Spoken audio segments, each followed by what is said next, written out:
Talk more about that and his new role. The newly named Deputy Mayor of Communications, Fabien Levy, going on the record.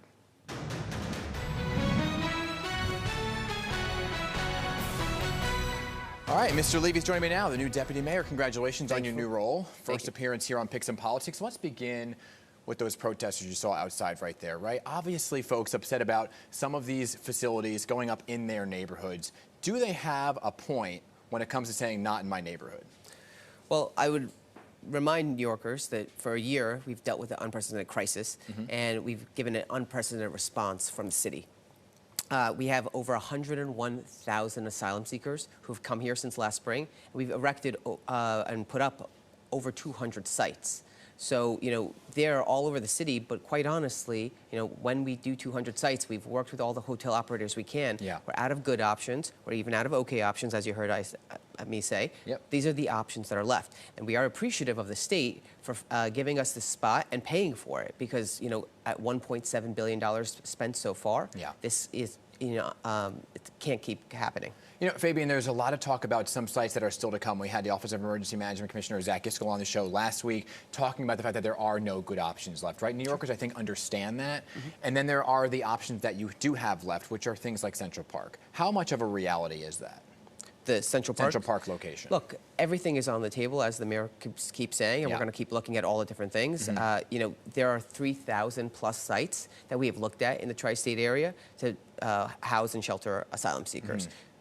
We are at, like I said, about 200. That means 2,800 sites don't work properly. Okay. That's either because of logistical reasons, there's an environmental impact, an economic impact, it'll affect the community in a way, cutting programming. So most of these options don't work. So these are the options that are left at this point. And it's a sad reality. And I do want to get to your new role and what it entails, but I want to talk about this for a little longer here because last week the mayor did meet with Tom Perez, sent by the White House, right? There's been a lot of talk from the administration about meeting with the federal government. What was the highlight of that meeting?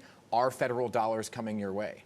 So, look, like I said, we spent $1.7 billion. We've asked for a lot more. And we expect to spend about $4.7 this year, $12 billion over the course of 3 fiscal years if we don't get more support from our state and federal partners. So we want to make sure we are getting as much as we can for New Yorkers. Last week's meeting, we were appreciative that the director came down. A assessment team from DHS, the Department of Homeland Security, also came down, and they saw different sites all across our city. And we want to make sure, it was a good conversation with the director, and it was a good conversation. Did they promise money? We were very clear in our ask. We want more money. We want a federal decompression strategy. We want work authorization. And I think that's a big thing that people keep forgetting. These people came here at a shot at the American dream. The same way my family came here almost 50 years ago from the Middle East. Most New Yorkers' families came here. They just want a chance to work.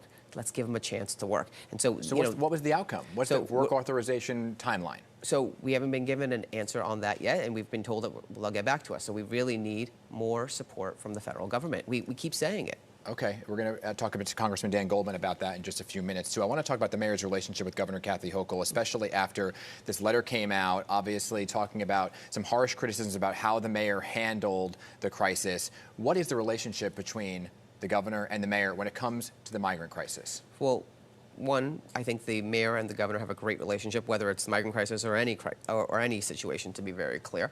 I don't think you've ever seen a mayor and a governor work so collaboratively. And so, look, we were very clear in our ask to the state. And the state responded. We understand their response, but we need more from them. And, a couple of things that we need very clearly, and, we wish that in the letter that they provided back yesterday, they were a little bit more clear in responding to, we need the governor to issue an order stopping localities across the state from issuing their own orders banning migrants, kind of like we had during COVID. And then another thing we really need is the governor to call on the federal government to issue a declaration of emergency. And has she agreed to these terms that you're giving her? We're still having, it's not terms, these are asks that we've made, so we're waiting for a response on those things. We got the response to the letter on a bunch of other things, but, there's, a back and forth, and this is how government works. You can disagree with your friends without being disagreeable. So we heard about this breaking point, right? And I feel like we're there. We're past the breaking point. Past the breaking point. So what is the contingency plan, right? If the federal dollars do not arrive, the work authorizations do not happen, what is a contingency plan? Well, so that's why, look, we keep saying federal and state support. So if the federal government's not going to step up, we need our state partners to step up a little bit more. One of the things we've talked about, like I said, a federal decompression strategy, but we also need a state decompression strategy. So we've been, having asylum seekers for a couple months go to different parts of the state. There's a little under 2,000 or so asylum seekers that have gone upstate, but we need more. And so we need the governor to work with different localities to make that happen. And that's why we need that order to stopping them from these counties from borrowing funds. Is there any timeline on that happening? We are hopeful as soon as possible. Okay. So. Last week you held the briefing instead of Deputy Mayor Isom. Some people were saying, okay, are you the new face of the migrant crisis? Is she going to be doing the briefings, or will you be handling the briefings? Absolutely. Like I said, she'll be back soon. There's, I apologize to New Yorkers that they had to deal with me instead of Deputy Mayor Williams. Let's talk about your new role, Deputy Mayor of Communications, right? Or some are saying this is the first ever of its kind. What does the role entail? We have you here today talking about the migrant crisis, but what exactly will you be doing on the day-to-day? Sure. So, one thing we've realized over the last 19 months is that, we talk about New York being a melting pot and, our city agencies being a melting pot. And I think, the comparison I always actually make is that it's more like a salad bowl. We're all in there together.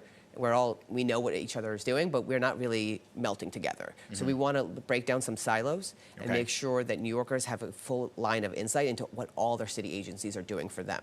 And so, the idea is to highlight a lot more of the work of the city agencies so people just know how to access their services. Was it happening before? It was happening, but it just wasn't to the level that we wanted to. There's so much that the hundreds of thousands of city workers do for New Yorkers every single day. We just want to highlight that and make sure people are aware of it. All right. Well, great to have you here for your new position. Congratulations, and you're welcome back anytime. Thank you very much, Deputy Mayor Dan. Fabien Levy. Appreciate it. All right.